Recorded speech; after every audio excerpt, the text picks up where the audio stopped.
আসসালামাইকুম জোস্তার রান্নাঘর থেকে সবাইকে স্বাগতম। এই যে আজকে শুক্রবার, আজকের দিনে কি কি রান্না করতেছি আপনাদের সাথে শেয়ার করব। এই দেখেন শুটকি করব আজকে। এই শুটকিগুলো দেখছেন কতটুকু মোটা, দেখছেন? শুটকি যদি আপনারা যদি এইভাবে করে শুটকি মরিচ খেতে চান, শুটকি ভুনা খেতে চান, তাহলে এই ধরনের শুটকি কিনবেন। এগুলোর দামও আছে অনেক, 2000-2200 টাকা করে। এগুলো এই ধরনের শুটকি কিনবে, মোটা করে খেলে আপনারা বোনা খেতে পারবেন। তারপরে শুটকির মরিচগুলো খেতে পারবেন। আর তরকারি শুটকি হলে ওটা ছোটো হলেও হয়, ওইটা তেমন বড় হতে হয় না। তো আলু দিয়ে ওইটা আজকে মরিচ করব। মেয়ের জন্য একটা মাছের বারবিকিউ করব, যদিও ছোট, তারপর ওকে একটা করে দিব। তারপর এদিকে আমি আবার শাক ভাজি করব, তাই ভাবলাম আপনাদের সাথে একটু শেয়ার করি শাক ভাজিটা। তো এটা একটু শেয়ার করব আপনাদের সাথে। এই যে শাক ভাজিটা আমার, শাকটা একটু সিদ্ধ করে নিয়েছি, কলমি শাক আর হেলেঞ্চা শাক ছিল, শাকটা আমি একটু সিদ্ধ করে নিয়েছি।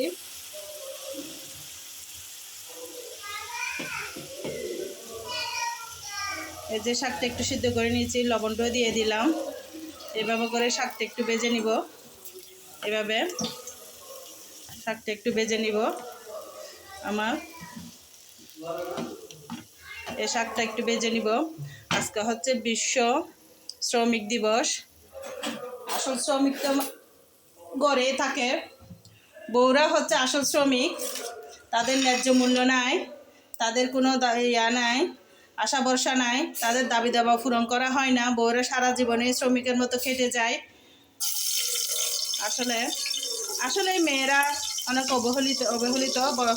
এখন কিছুটা একটু পরিবর্তন হয়েছে, যদিও এখন আর চুপ থাকার সময় নাই। এই যে আমি শাকটা ভাজি করে নিব।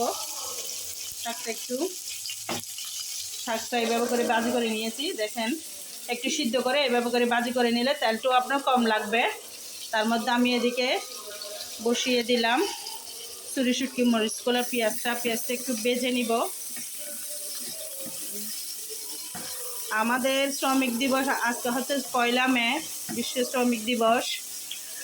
তো আমি আমার হাজব্যান্ডকে বলতেছি, আমরাই তো মেন শ্রমিক যে ঘরের। আমাদের তো সেই সকাল ভোর 5টা হতে নিয়ে রাত 12টা পর্যন্ত সেই শান্তি নাই।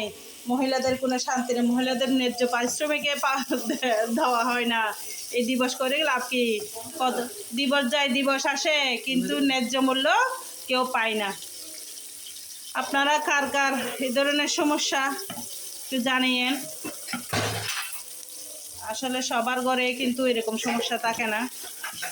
বললাম আর কি, আসলে কত নারী পুরুষ শ্রমিক আছে, তাদের ন্যায্য মূল্যের জন্য আসলে বসে আছে, কেউ পায় না। সবাই যার যার হক নিয়ে ব্যস্ত, এভাবে আর কি। তারপর আমি মরিচ, হলুদ, লবণটা দিয়ে দিলাম। এভাবে মরিচ, হলুদ, লবণটা দিয়ে এটা আমি মেখে রেখেছি হলুদ মরিচ দিয়ে। অনেকে গরম মশলা দেয়, অনেকে ধনিয়া গুঁড়ি দিয়ে। আমি এভাবে করে খাই না, মানে এভাবে পছন্দ না আমাদের। আমি হলুদ মরিচ দিয়ে, ওই মাছও রান্না করে হলুদ মরিচ লবণ দিয়ে, আর এখানে ছুরি শুটকি মরিচগুলোটাও আমি এভাবে করে রান্না করি।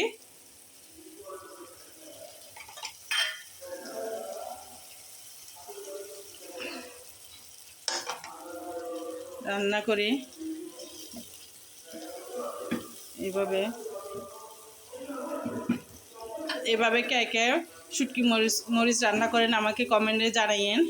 আমার ভিডিওটা ভালো লাগলে আপনারা একটা লাইক কমেন্ট করে জানিয়ে দিয়েন।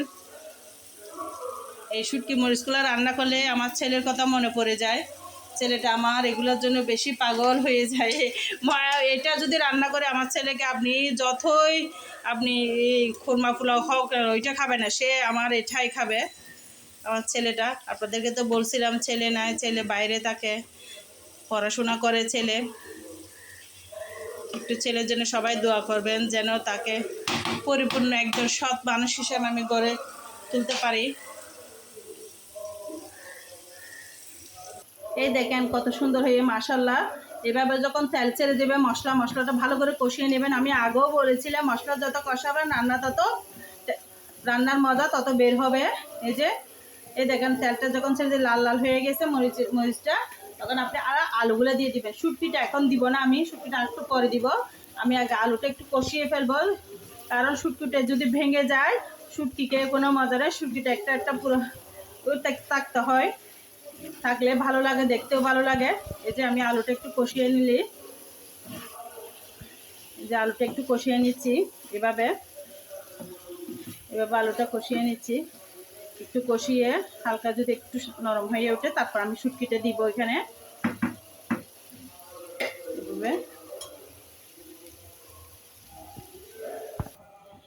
এই যে আমার হয়ে গেল দুপুরের আজকে রান্না বান্না।